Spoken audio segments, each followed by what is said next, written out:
409 points. BFM Business, intégral placement, la valeur du jour. C'est Wendel qui occupe la une aujourd'hui avec une journée investisseur au cœur de laquelle on retrouve Frédéric Rosier. Bonjour Frédéric. Bonjour. Vous êtes conseiller de gestion chez Mescart Gestion Privée et vous avez suivi cette journée investisseur de Wendel.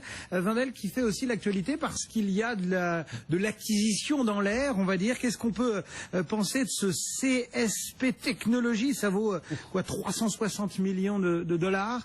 Et il y a des négociations exclusives qui sont engagées par Wendel. Oui, effectivement, cette société spécialisée dans le plastique et notamment le plastique qui plutôt dans la sphère médicale d'ailleurs. Donc c'est une société à forte technologie dans le plastique. Alors cette acquisition semble être une acquisition mineure, mais va dans la stratégie de Wendel.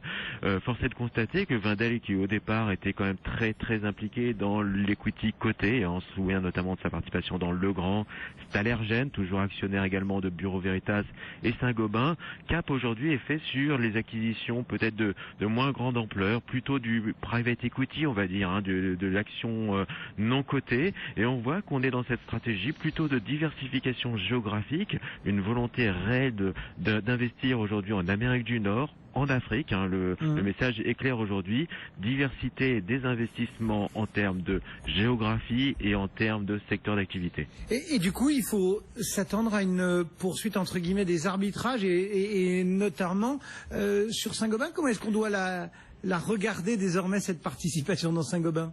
Écoutez, je viens de quitter la salle et on m'a remis un document, et dans ce document, j'ai aucune page sur Saint-Gobain, ce qui est assez étonnant puisqu'on sait que cette participation représente 2 milliards encore d'actifs dans le portefeuille de Wendel, et aucun message sur Saint-Gobain. Par contre, on a eu énormément de messages concernant justement ces différentes acquisitions.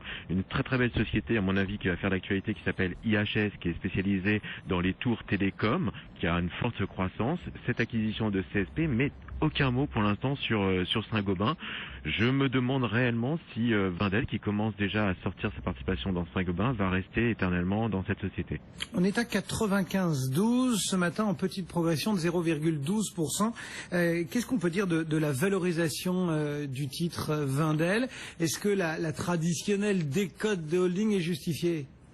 30% de décote. 30%, on est plutôt sur la partie haute de la décote traditionnelle sur une holding. Alors cette décote va certainement perdurer, notamment parce qu'on a beaucoup d'acquisitions mineures non cotées, donc difficilement peut-être estimables au jour le jour. À partir de là, effectivement, lorsqu'on voit la valorisation, ce qu'on appelle la NAV, aux alentours de 129 euros par action, lorsqu'on voit le parcours restant de Wendel, qui est quand même très lié à le Bureau Veritas, qui a connu un parcours assez chaotique, on se doute qu'il y a un petit rattrapage quand même à faire sur la société, et notamment avec cette volonté de croissance et croissance émergente. Alors on va y revenir dans un instant. Vous allez nous dire si Wendel est votre société d'investissement favorite pour un investissement en bourse. On va aussi poser cette question à Alexandre Baradez, qui est resté avec nous depuis IG. Alexandre, on regarde là le cours de Wendel depuis le début de l'année, moins 10%. Est-ce que vous y voyez du coup un cours d'entrée? Oui, clairement oui. Alors moi j'ai exprimé d'un point de vue technique sur cette valeur-là, où on voit qu'effectivement la valeur est dans un rallye haussier depuis 2009, donc on a un rallye qui s'est fait par étapes, et à chaque fois que la valeur a marqué des retracements dans ce rallye haussier, les retracements ont toujours été plus hauts que le plus bas précédent. Donc la tendance haussière, le momentum haussier est toujours en vigueur.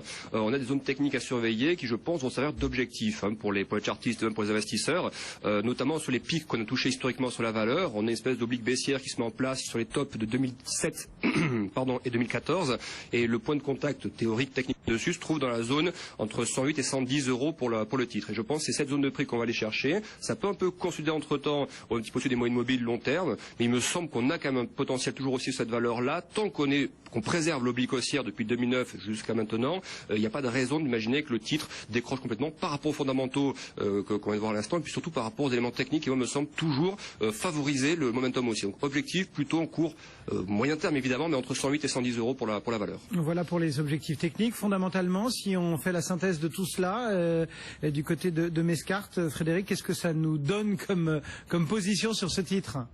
Cette approche de private equity qui est en train de développer Wendel nous séduit. Clairement, il y a beaucoup de valeurs cachées, beaucoup de relais de croissance, notamment en Afrique. Et je vous ai parlé de cette société IHS qui pourrait faire l'objet d'une introduction en bourse prochainement.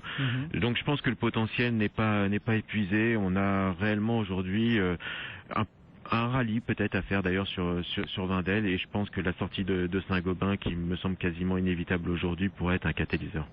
Merci beaucoup à tous les deux. Frédéric Rosier, donc, depuis cet Investor Day de Wendel pour Mescart Gestion Privée, et puis Alexandre Bardez chez IG. Dans les marchés qui progressent un tout petit peu, on gagne 0,4% en ce moment à Paris. Le DAX à Francfort gagne lui aussi 0,4%. Les plus fortes progressions du jour, Peugeot sur le SRD. Peugeot gagne 2,7%.